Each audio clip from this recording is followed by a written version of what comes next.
The Supreme Court of Canada has annulled the results from the Montreal-area riding of Terrebonne in last spring's federal election. The Liberal candidate had been declared the winner by a single vote over the candidate from the Bloc Québécois.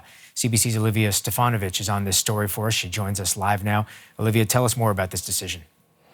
Well, Mark, pretty much every election we hear from some Canadians who question whether they should head to the polls, whether their vote will matter.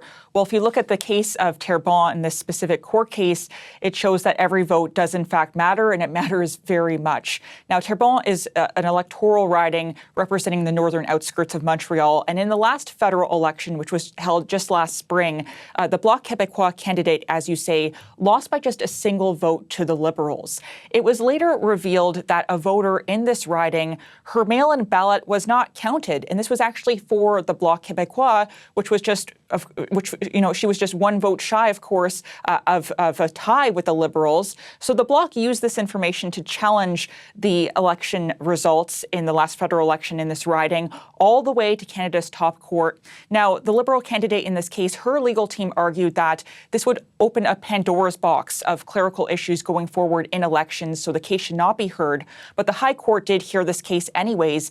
A hearing was held today. It lasted several hours, and the justices came back and actually made a decision from the bench, which doesn't always happen. Sometimes they reserve their decision and issue it in writing at a later time.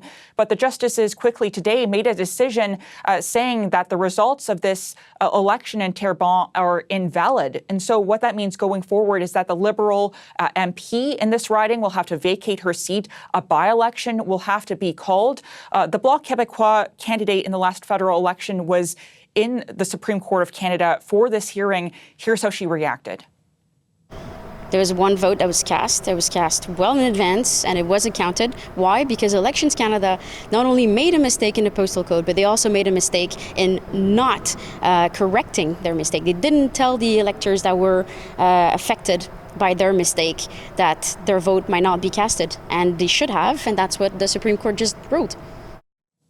Now, the Bloc Québécois in a statement says that it welcomes this decision by Canada's highest court today, and it's calling for a by-election to be called as quickly as possible in the riding of Terrebonne. Yeah, this story, as you mentioned, Olivia, really shows the significance that one single vote, in this case uncounted, but still one single vote could have. It could also have ramifications for Prime Minister Mark Carney and his minority government. Yes, well, this isn't great news for the Liberals. They are now 3 seats shy of a majority, pushing that goal further away. In a statement from the Liberal Party, it says that it respects the decision from the Supreme Court of Canada, and it says that the candidate in this case, the MP for this riding of Terrebonne, who now has to vacate her seat, had a strong campaign, and they are ready to essentially get back to door knocking. Who will help her? Well, a well-known Quebec MP, Stephen Guilbeault, former cabinet minister, he reacted to the news of the Supreme Court of Canada's decision earlier. Here's what he had to say. We accept, obviously, the ruling from the Supreme Court. I went to do door knocking with Tatiana, our MP in Terrebonne. I will go back to help her. I'm convinced that this is a riding we can win. Now, as for the by-election in Terrebonne, when will this be called? Well, there's a couple of technicalities to sort out first. The Speaker of the House of Commons has to declare a vacancy in the riding of Terrebonne. Then the government has to wait 11 days before calling a by-election, which will happen sometime in the next couple of months. All right, we'll be watching. CBC's Olivia Stefanovich in Ottawa. Thanks, Olivia.